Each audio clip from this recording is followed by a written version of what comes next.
How's it going? Thought today I would show three things. We've got the how-to video on an acclimation for your saltwater fish or freshwater fish, and then we have an unboxing from Live Aquaria, which is also going to involve the acclimation, of course. And then lastly, I just want to thank everyone that has subscribed to the channel and has continued to follow me through all this time. We hit 600, which is 2 times the amount, I think, of the last video or whatever it was. It really means a lot, and it's very cool to see that people are actually enjoying and watching these videos and continue to see them. So hope you guys enjoyed. As always, if you have any other questions or comments or something you want to know about, let me know. You want to see a video about something, go ahead and send me a request. I'll see if I can get it done. I think the last request was something about saltwater supplements and salt level and yada yada. Probably work with that. I'll see if I can. I kind of cover that information with some of my videos here and there, so we'll see if I can just do a plain video on that, but no promises, but we'll try it out. So otherwise today we're just going to work with whatever the new shipment is and show you how to acclimate them into your main system.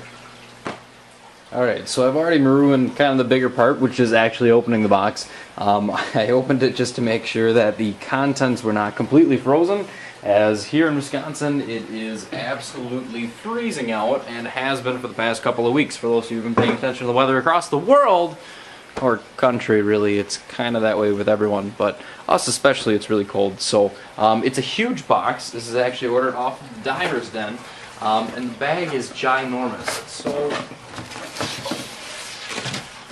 just to give you an idea, there's my hand there. So I don't know if he's alive. I don't know what species he is, but hopefully we'll find out. The box is, where the bag is, completely blacked out, so I'm not really going to have much help there. Oh, there's some feet. Alright. So first off, generally when you're going to be acclimating a fish, what I like to do is get a good 5-gallon bucket. I do this with just about every single one of my acclimations. I make sure I've got a 5-gallon bucket around. The reason behind that is you want to make sure that the fish has enough time to, 1, adjust the fish tank, and 2, have time to relax before you actually get them into the main setup and stress them out even more. Alright, so fingers crossed that we've got a fish. And by a fish, I mean a fish that's actually alive.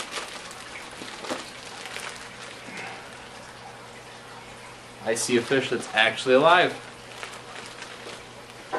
Alright. And actually, from what I can see, it's exactly what I wanted. So this is going to be, I'll ruin the surprise, another sea goblin.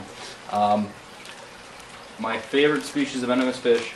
I've got the 2 right now.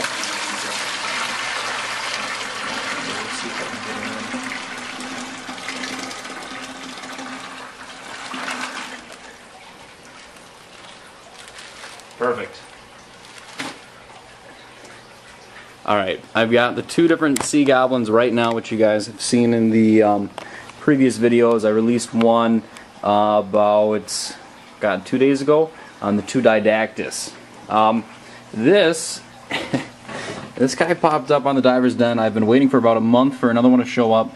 I noticed the pattern on the tail seemed completely different than the actual didactylus, which is actually the Indonesian sea goblin. It's one of the more common species seen. This guy had a weird pattern on the end of his tail. Coloration in general seemed to be swimming in the photo, and a lot of the didactylus tend to stick towards the bottom. They don't generally like to move a whole lot, and so it kind of tipped off the top of my head of, hey, it's a different species. Now, the way to determine whether or not it's a different species is the coloration on the back of the fins. They have orange spots, or they've got weird stripes, or there's a few different species of sea goblin, and this guy has orange spots, which is exciting, which means he's a Chinese sea goblin. So I had one, he had an eye infection, and he died because of an overdose of Melifix, actually, on the aquarium that I was treating it with. So, I'm going to dump out some of this water, and then we will get the bucket all set up for acclimation, and we'll talk about that a little bit. Alrighty, we're acclimating him to the 150-gallon venomous fish tank. Now, this tank's had a lot of bad flaws, I guess, within the past month. I ended up losing the Fu Manchu, the Dwarf Fuzzy, and a radiatal lionfish as well. That was kind of what started it all. I don't know exactly what went on. I currently have the black volodin in a little quarantine kind of hold tank on the inside, so that way no one messes with him. I got to get him eating. He hasn't eaten since the incidents, I guess, a month ago. We got a toadfish with the weird kind of infection on the side of his face that kind of rotted off, and it looks like it's regrowing. So this all happened about 4 weeks ago, and I have not a clue why it all happened and why things kicked off, things that were doing so well for the past how many months.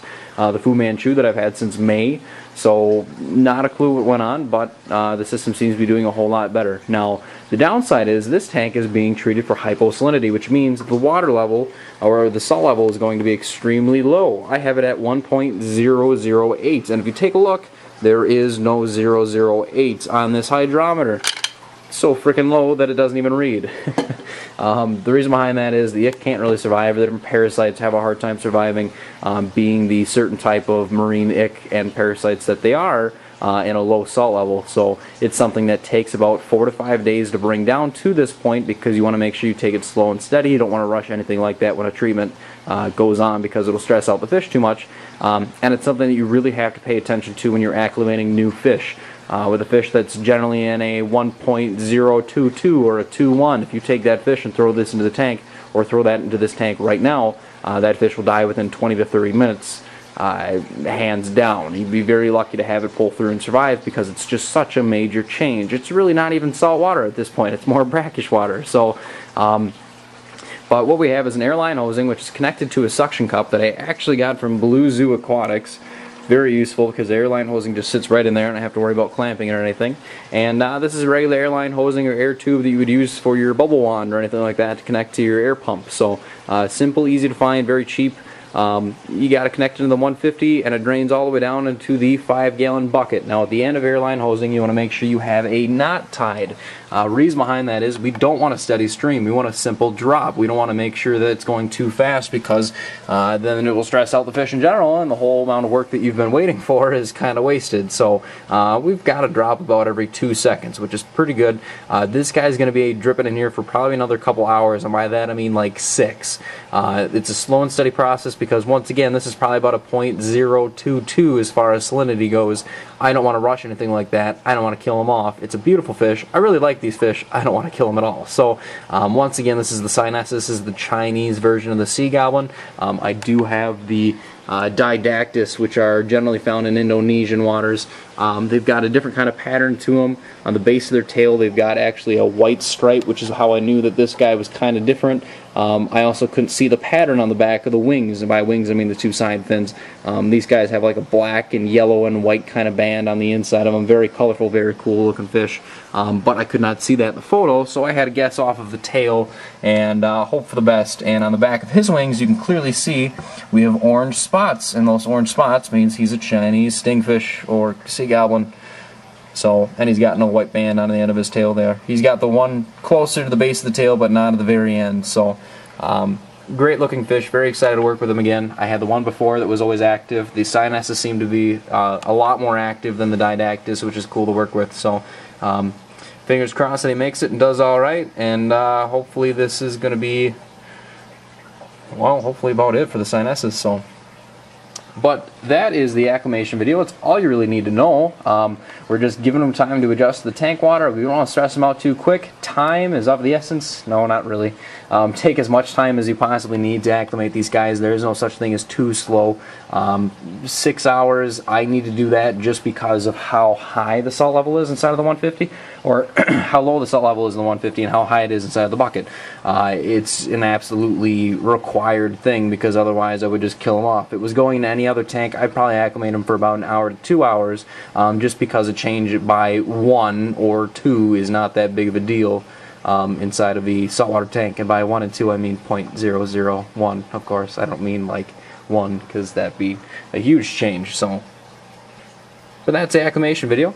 I hope you guys enjoyed. Hope you learned something. If you have any questions, leave them below. As always, thank you for watching. Obviously, if you have any requests for videos, go ahead and post them or send me a message. I'll try to get back to you as fast as I can.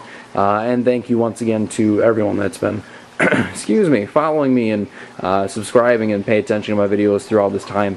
It really means a lot. It's very cool to see. and I will keep on posting videos for as long as I keep on seeing that action. So, and even afterwards, I guess I probably keep on posting videos, just because I like to keep people informed and updated on different things. So I hope you guys enjoyed, and I will see you all next time.